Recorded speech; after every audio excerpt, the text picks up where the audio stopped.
Welcome back to the Charismatic Voice.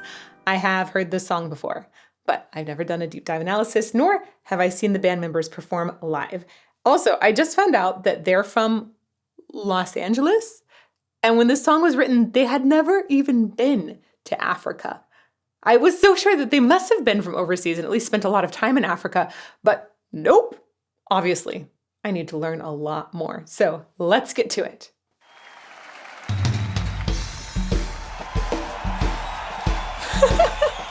Kiss my ring.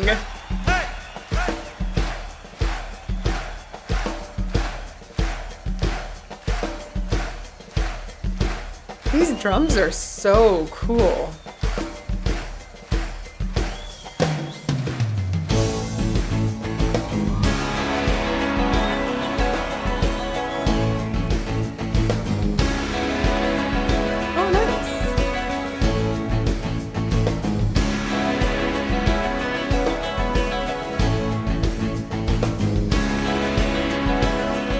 This is really cool to see live.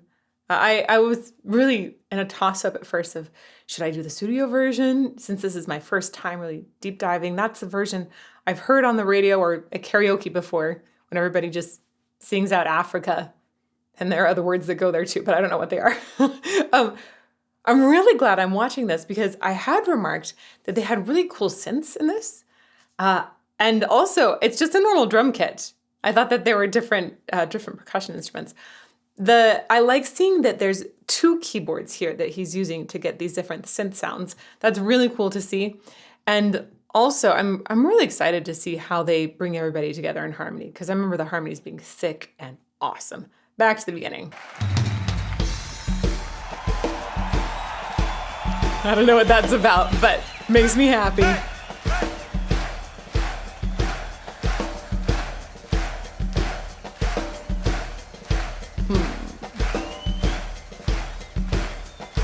All right, that is just such a good groove.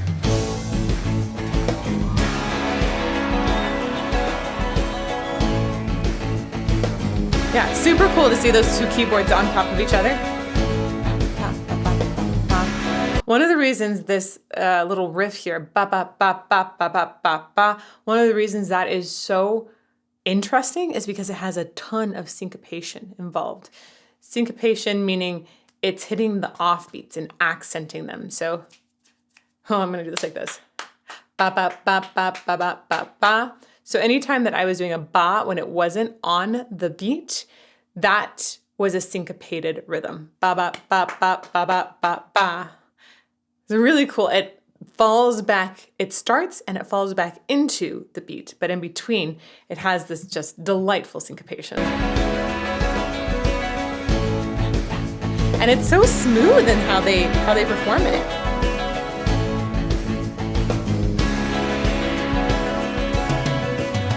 The drums echoing tonight, and she hears only whispers of some quiet conversation. She's coming in 12:30 flights. That's cool. I'd read that with this song in particular, they have co-leads here. This is David Page? Paich? P-A-I-C-H. Could have so many different pronunciations. I did not think that he would be playing 2 keyboards and singing as well. That's really, really cool. He's multitasking like crazy, but so smooth in the vocals, and it seems like so centered. Hear the drums echoing tonight. I like the way he sang through his M. There's only whispers of some quiet conversation. She's coming in 12:30 flights. Her moonlit wings reflect the stars that guide me towards salvation. I stopped an old man along the way, hoping to find some old forgotten words or ancient melodies. Ooh, that was a lovely little harmony there. This is really smooth. It it almost feels classical in the technique, right? It feels like they're even schmoozer a little bit, right? You've got there's like a certain gooiness to the sound, but then there's a fluffy on top of that.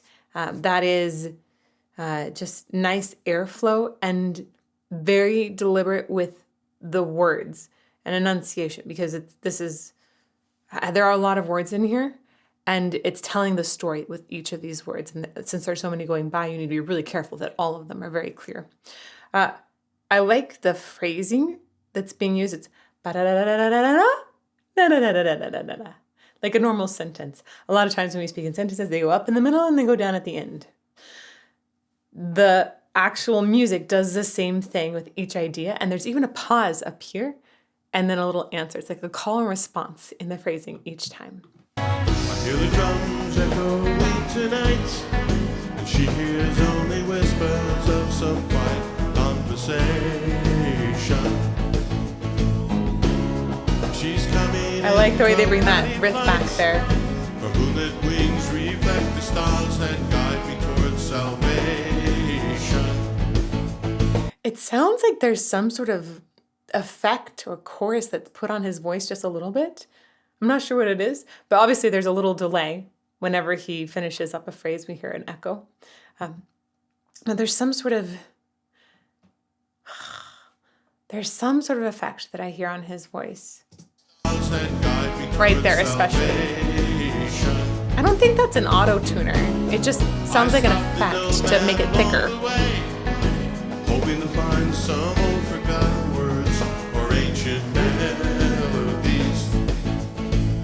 So smooth. She turned to me as if to say, hurry boy, it's waiting after you. Gonna take the light, take me away from you. There's nothing that I wouldn't get or more could ever do. I bless the rains down in Africa. Gonna take some time and do the things we never did. Is that 4 or 5 band members that are singing there? I don't know. I love hearing so many band members get together in a live performance. And it looks like it's not backup singers we have. These are instrumentalists that are also singing. It's got thick harmonies. Also, it's going high. That's one of the things that stuck out to me about this song before, as well, as that there's some really, really high singing here. And I hadn't realized that it was going to be split by 2 people. So we have, I think, Bobby Kimball is the highs here. Now, I believe that this is the only song from Toto that I've ever heard before. And I didn't know that it was uncommon to have David doing the lead or like co-lead sometimes. So just so you know, I don't know where we're going to go from here, but I'd really like to hear some more of Toto's catalog. So if you want to make a suggestion, the best way to do that is one of 2 things.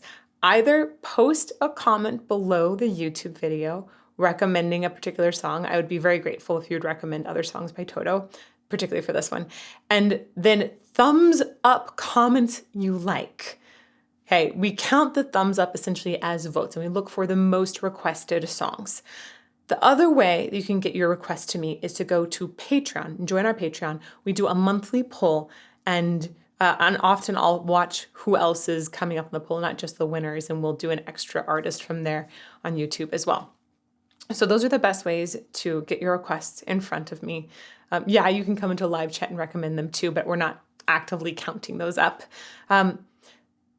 I would really like to know more about what their regular sound is. If this isn't it, then I want to know, is Bobby normally the person that's just singing lead?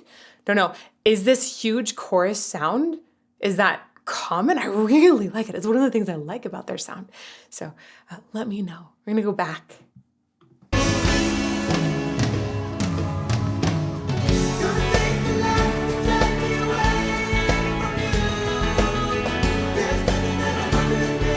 His stance is awesome.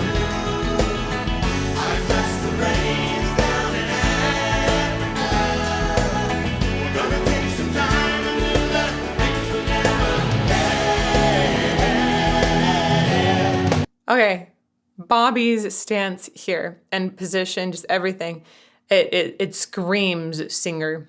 Gotta say, having a wider stance and often a little bent knees where you're going into the stage, that can help ground a singer's support very, very well. You guys have heard me talk about this with Bruce Dickinson and his horse stance in Iron Maiden. He just is excellent at essentially pulling energy from the stage up to his support and helping him support his singing. That's really, really important, and I see a great stance here from Bobby.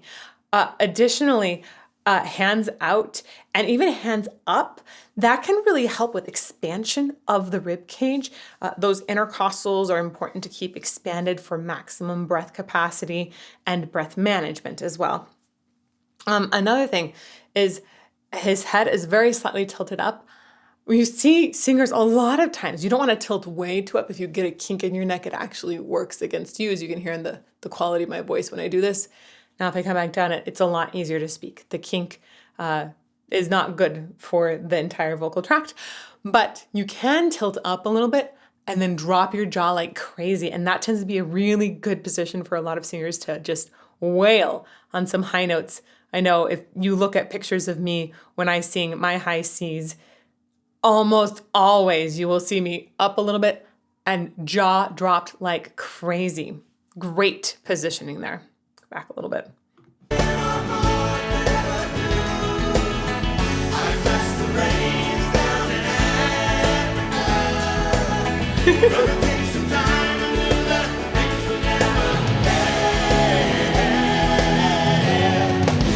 Nice. I love the rhythms and the sounds. Just happy. It almost, that synth sound is almost like the rain's coming down. Ah.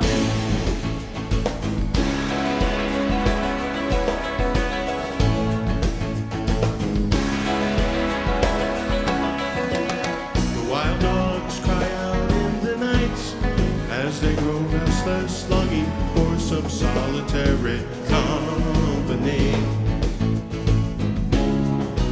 That is such a good hook. They took that entire riff with the super catchy syncopation and they turned it into a hook throughout the song. It's like a little break every now and then just to refresh our ears, remind us that there's a lot of fun in this song. It's an incredible, it's juxtaposed essentially against this super smooth, centered melody that's happening. And David's voice is just so smooth. Like you get some Frank Sinatra vibes in here, right? But even a little more casual. I'm fascinated listening a little more to these lyrics, having read them before as well. He really, I think, was enamored with Africa when he wrote this. He hadn't been to Africa at this point. I think they might have gone later. Maybe by the time they're doing this performance, he's been there. But it's describing this state of returning to nature, and it feels so meditative.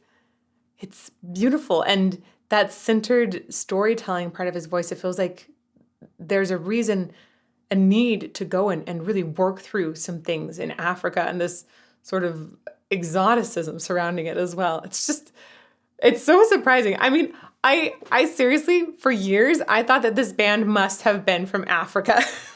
Like they were calling back to their homeland in some way. Nope, Los Angeles.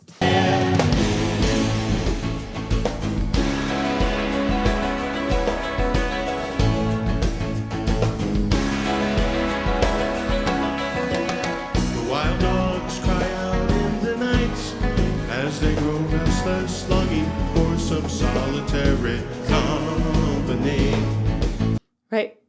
It's talking about wild dogs crying out in the night. That I imagine would be a little scary at times, but no, there's something so soothing and centered, like, oh, this is just a part of nature about it. I'll keep going. I know that I must do what's right. Sure as Kilimanjaro rises like Olympus above the Serengeti. So inspirational. You're like, I must go on this personal journey. I seek to go deep inside, frightened of this thing that I've become. Ooh. Serengeti. I seek to go deep inside, frightened of this. His voice like really likes to hang out low, but he did a good job of preparing and setting up for that higher part. I seek to go deep inside, frightened of this. Well, notice one of the things that he's restricted to here is he has to be playing keys at the same time. So singers might set their body a little bit different if they're just singing or even playing a guitar here, but instead he has to be in a position where his arms are going to be forward. He's focused on these different keys and everything. So that's a lot of things to think about at once, and getting the posture and really thinking about taking that breath down into the hips because you're sitting instead of standing, which isn't as natural for a lot of people to help support their voice. There's several complicating factors there for him. I think he did a decent job. I seek to go deep inside, frightened of this thing that I've become. Man, Bobby's top is so easy.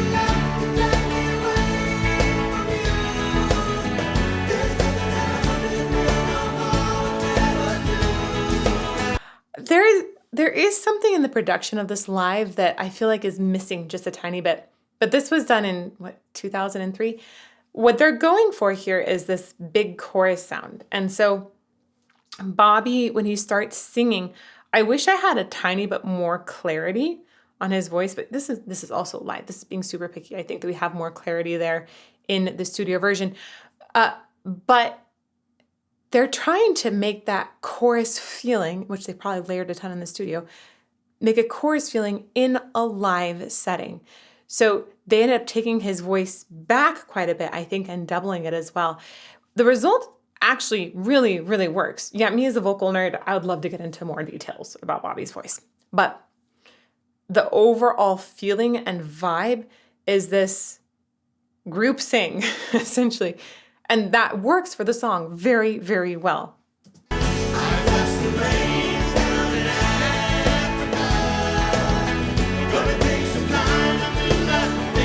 He's singing his heart out. I love all of the layers of the harmony in this last part.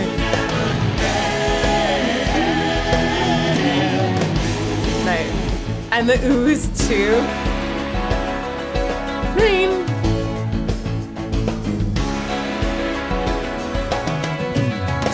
I never fully appreciated that cymbal hit from the drums. It's like a nice splash. Nice.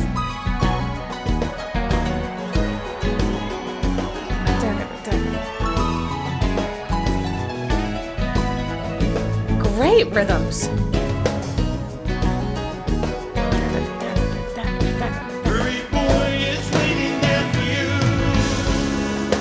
So during this section, he's emphasizing beats that aren't the normal ones to emphasize, which is what gives it that sort of like off-kilter feel. And it actually, I don't know why, but for me, that feels more like an African rhythm. I'm not sure what association my brain is making with that. Or at least not a normal, what I would call like Western rhythm. Huh.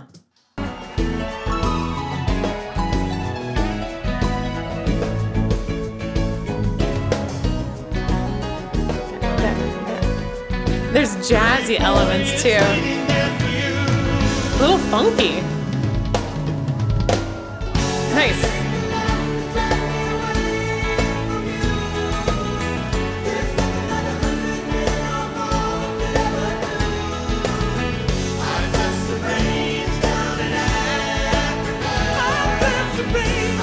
Oh, nice.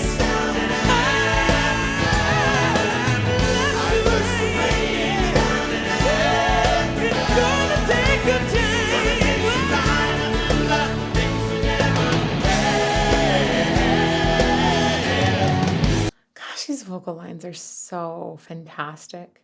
Like this band is very strong vocally. And then you add all of these other elements that I'm coming to appreciate, like just, I would say, very unique use of the drum kit. Excellent synth sounds and jazzy elements added in there, exotic elements added in there. It's a delight through and through. I love that I get to see this in the live version too and see what they're doing. Bobby is just, his voice sits so high. It's amazing how he's still in full voice before flipping over into falsetto for much of this. It's sitting super high. Maybe here?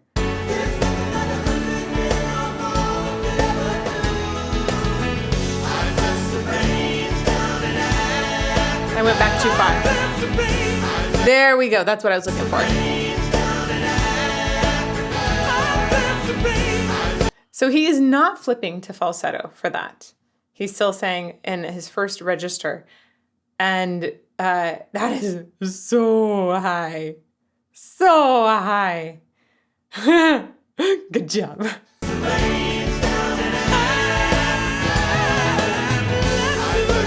I wish I had that in more detail. There he flipped.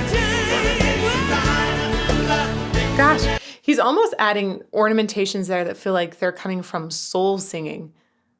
This is such an interesting mixture of sounds. I never thought about it before.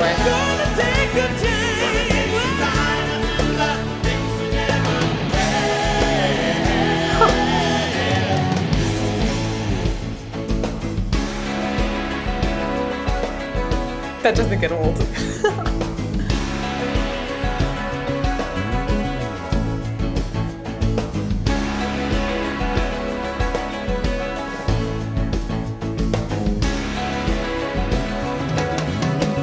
Every time that we get that cymbal hit, it reminds me a little bit of a gong, and I feel like we've got a little element of China in here somehow. Like some sort of ancient Chinese dynasty has invaded Africa momentarily.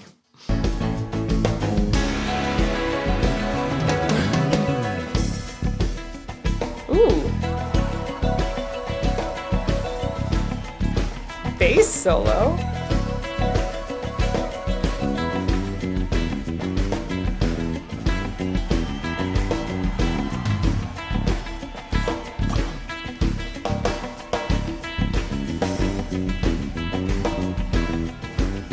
Oh yeah, there is more funk than I thought in this.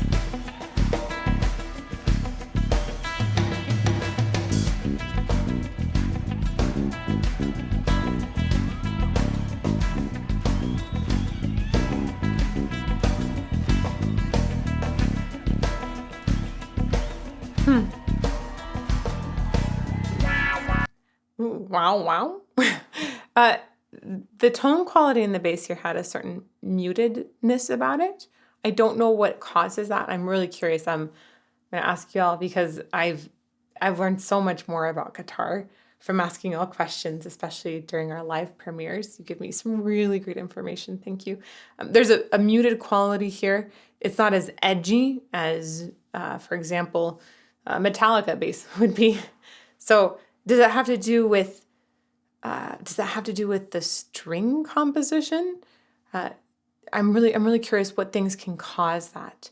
Obviously, there's so many things that can contribute to the tone of a stringed instrument, but particularly with an electric bass, I'm not as knowledgeable. I sound really knowledgeable right now, right, about that, and I'd like to learn from you what contributes to that more muted quality. And then we're going to hear some wah-wah.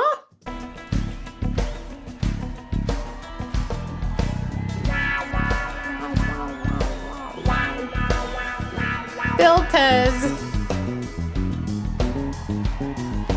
These guys are just rocking out. Whoa. That is a cool line in the bass.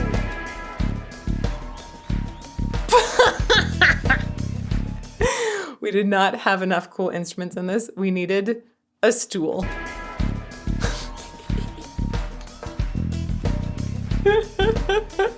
You know what? I'm gonna join here. Cup holder, right? Don't want to do something to my incredible desk, which you can't see. It's amazing. I have a custom desk that has a keyboard that rolls out from underneath it. Anyhow, cannot damage it. Cup holder. I invite you to find something wherever you're at to join along here.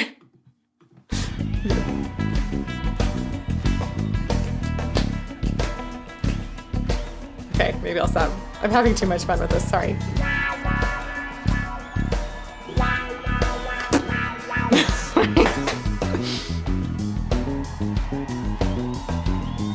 I love that bass line. So cool.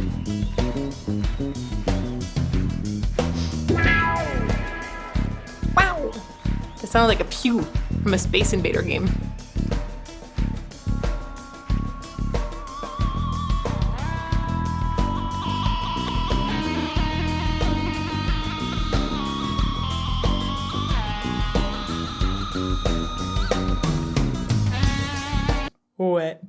What was that?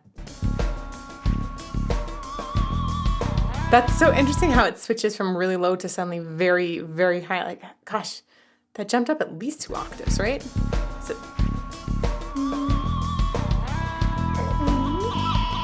it 3 octaves? And then just smacking the guitar to get that distorted, bendy sound. Cool. Is he playing harmonics? Now that really sounds like Space Invaders.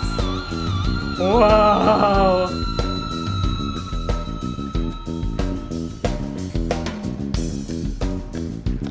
Wow. I just have to say, this instrumental section has been really, really cool so far. I love the intricacy of the bass in here. And I also, I just think it's so fun to hear them exploring sounds, whether it's a stool or a guitar that's played in a really strange way. It's all super, super cool.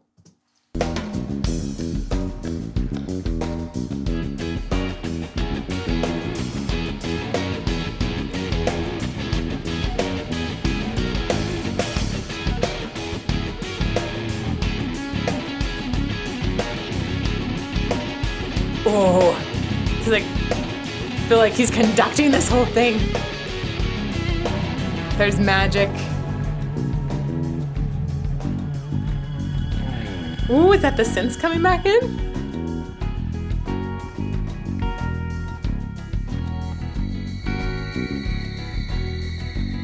Wow. Trippy.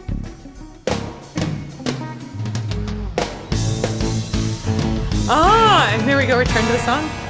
Oh, and just it ends like that. Ha! Sweet. This is such a fun extended version. I think that the experimentation with sounds in this instrumental outro was so creative and just very invigorating. And then I like the way that they wrapped it up with that hook just one time, and then they're like, boop, and out. Super, super fun. Uplifting. If you want to hear some more analysis of different groups that are just using instruments in a really, really cool way, check out this playlist over here. And may you fall more in love with music every day.